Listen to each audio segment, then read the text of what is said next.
যে বিসিবিটা auto choice করে ফেলছে তাসকিনকে, কিন্তু ওর বোলিংটা আসলে কিন্তু এত ভালো না, মানে ভালো আছে কিন্তু ও প্রতিদিনই রান দেয়। ও সেদিনও মাইর খাইছিল, আজকে অনেকটা মাইর খাইছে আর কি। এই জন্য একটু মানে ডিসঅ্যাপয়েন্টেড আছে, কারণ সামনে তো বিশ্বকাপ। আশা করি বিসিবি ওকে অটো চয়েসই খেলাবে। তাই এই তাসকিনের বদলা যদি রিপন মণ্ডলকে একটা সুযোগ দেওয়া যায় অনেক ভালো করবে, কারণ গত ম্যাচে সুপার ওভার অনেক ভালো বোলিং করছিল এবং লাস্ট ম্যাচে ও কিন্তু খেলাটা ঘুরিয়ে দিছিল। তো চাইবো যদি তাসকিনের বদলা ওকে একটা সুযোগ দেওয়া যায়, দিলে হয়তো ভালো কিছু করতে পারে আর কি। সাব্বির হোসেন নিয়ে প্রত্যাশা সবারই থাকে, কারণ উনি একজন জনপ্রিয় প্লেয়ার। আর প্রথম দিকে ওনাকে কেউ নেয় নাই, তারপরে নিচে ঢাকা নিচে। তো প্রথম দিকে ভালো করছিল প্রথম ম্যাচে, বাট এই ম্যাচে একটু ডিসঅ্যাপয়েন্টেড আছে। তারপরে একটা চক্কা কিন্তু মারছিল, 6 মারছিল। তো আশা করি নেক্সট ম্যাচে ভালো কিছু করবে আর কি। আসলে লো স্কোরিং ম্যাচ, আসলে মানে খুব খারাপ লাগলো। 1 ঘন্টা আগে খেলা শেষ, আর বেশিক্ষণ দেখতে গেলে ভালো লাগতো। যাই হোক, ঢাকার জন্য ব্যাড লাক, আর চট্টগ্রাম রয়্যালসের জন্য আসলে ব্যাড লাক, গুড লাক। আসলে নাইম শেখে যে 1 কোটি দিয়ে কিনছে, আসলে সে প্রমাণ করলো যে না, আসলে আমাকে 1 কোটি কিনে চট্টগ্রামের ভুল করে নাই। যাক, নেক্সটটা ঢাকা আরও ভালো করবে। ঢাকার জন্য খারাপ লাগছে, যেহেতু তাসকিন ছিল, ওখানে আরও অন্য খেলোয়াড় ছিল, নাসির ছিল, শামীম পাটোয়ারি ছিল। ব্যাড লাক, আসলে সাব্বিরের জন্য বেশি খারাপ লাগছে, আসলে খেলতে পারে নাই। যাই হোক, নেক্সটে আসলে হবে ইনশাল্লাহ, সবাই ভালো খেলবে। সাইফ আসলে অনেক দিন ধরে রান পাচ্ছে না, এটা আসলে হতাশাজনক। সাইফ আসলে অনেক কিন্তু রান পাচ্ছে না, আসলে রান পাইলে আর ভালো লাগতো আর কি। আমরা মূলত সাইফের সাথে খেলায় আসছিলাম, যাই হোক আউট হয়ে গেছে। সমস্যা নেই, হয়তো ঢাকা যে খেলা হবে, কামব্যাক করবে।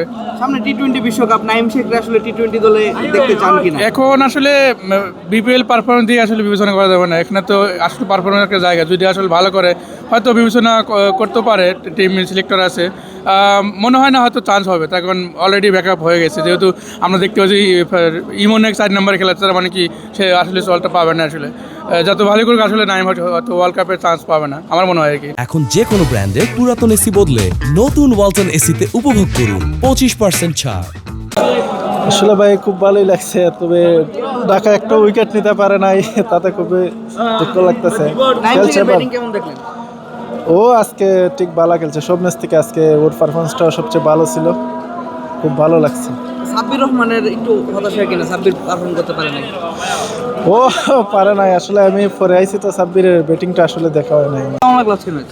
আজকের ম্যাচটা ঢাকা খুবই প্রথম অবস্থায় ব্যাটিংটা খুবই খারাপ করছে, এটার জন্য রান বেশি একটা হয় নাই। সহজেই চট্টগ্রাম জিতে গেছে আর কি। কোটি টাকার নাইম শেখের ব্যাটিং কেমন লাগে? আজকে তো অসাধারণ ব্যাটিং করছে, 50 করছে, খুব ভালো লাগছে। নাইমকে বিশ্বকাপ স্কোয়াডে দেখতে চান? অবশ্যই বিশ্বকাপের স্কোয়াডে দেখতে চাই, সে আজকে খুবই ভালো খেলছে, দেখে খুবই ভালো লাগলো, থাকলে ভালো হবে। অনেকদিন ধরে আসলে সাইফ ব্যাটে রান পাচ্ছেন না, ব্যাপারটা একটু হতাশা কিনা? অবশ্যই হতাশা, ঢাকার শুরুতেই উইকেটটা যাওয়ার কারণে খুবই মানে তারা প্রেশারে পড়ছে। সাইফ যদি ভালো করতো অবশ্যই। তাই এই তাসকিনের বদলা যদি রিপন মণ্ডলকে একটা সুযোগ দেওয়া যায় অনেক ভালো করবে, কারণ গত ম্যাচে সুপার ওভার অনেক ভালো বোলিং করছিল এবং লাস্ট ম্যাচে ও কিন্তু খেলাটা ঘুরিয়ে দিছিল। তো চাইবো যদি তাসকিনের বদলা ওকে একটা সুযোগ দেওয়া যায়, দিলে হয়তো ভালো কিছু করতে পারে আর কি। ঢাকা থেকে আসছি লিটন দাসের খেলা দেখতে, তো আমরা আজকের ম্যাচটা অনেক উপভোগ করবো। আশা করি লিটন দাস অনেক ভালো কিছু করবো। লিটন দাস কিন্তু বাংলাদেশের একদম টপ ক্লাস ব্যাটসম্যান, আমরা চাই লিটন ভালো কিছু করুক। ঢাকা এবং চট্টগ্রামের ম্যাচটা আসলে কেমন উপভোগ করলেন? মোটামুটি ভাই এতটা ভালো হয় না, কারণ টার্গেটটা অনেক কম ছিল, এই জন্য আর কি মানে অত উপভোগ করা যায় নাই। আর বাউন্ডারি ওভার বাউন্ডারি অনেক কম ছিল, এই জন্য আর কি এতটা মজা হয় না আর কি ম্যাচটা। 1 কোটি টাকা দিয়ে নাইম শেখকে কিনা হয়েছিল, তখন সবাই আসলে সমালোচনা করছিল। আজকে নাইম ভালো খেলে হ্যাঁ, আজ জবাব দিয়ে দিছে, কারণ 10 উইকেটে ম্যাচটা জিতছিল, ওইটা কিন্তু অনেক অনেক ভালো।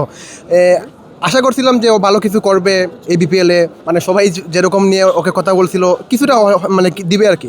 বাট ও ব্যাকআপটা দিয়ে দিছে, ও 10 উইকেটে দিচ্ছে এবং অনেক ভালো খেলছে, ভালো ফিল্ডিংও করছে, ভালো ব্যাটিংও করছে, এটা স্যাটিসফাই।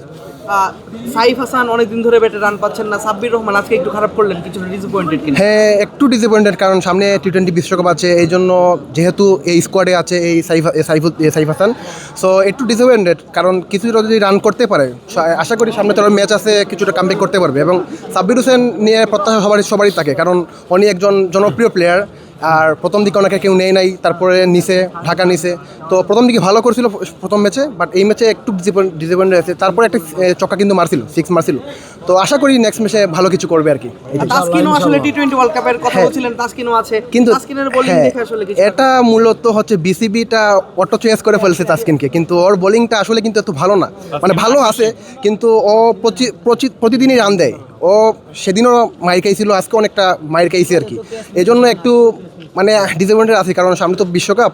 আশা করি বিসিবি ওকে অটো যদি খেলাবে, তাই একটু ডিসঅ্যাপয়েন্টেড আছি আর কি। যদি ভালো কিছু করে তাহলে দর্শকের জন্য ভালো হবে, আমাদের জন্য ভালো হবে, দেশের জন্যই ভালো হবে। ম্যাচটা কেমন দেখলেন প্রথম ম্যাচ? প্রথম ম্যাচটা আশানুরূপ ভালো হয় না আর কি, পিচটা নিয়ে একটু সমস্যা রয়েছে। বিগত কয়েকটা ম্যাচে স্লো পিচ দেখতেছি সিলেটের মাটিতে। আমরা চাই রান হোক, রান হলে প্লেয়াররা রান করতে পারবে, উইকেটে থাকুক, স্পটিং উইকেট আমরা আশা করি। আর সিলেট টাইটান্সের জন্য শুভকামনা, আজকে রংপুরের সাথে খেলা আড্ডা এটাই চাই আমরা।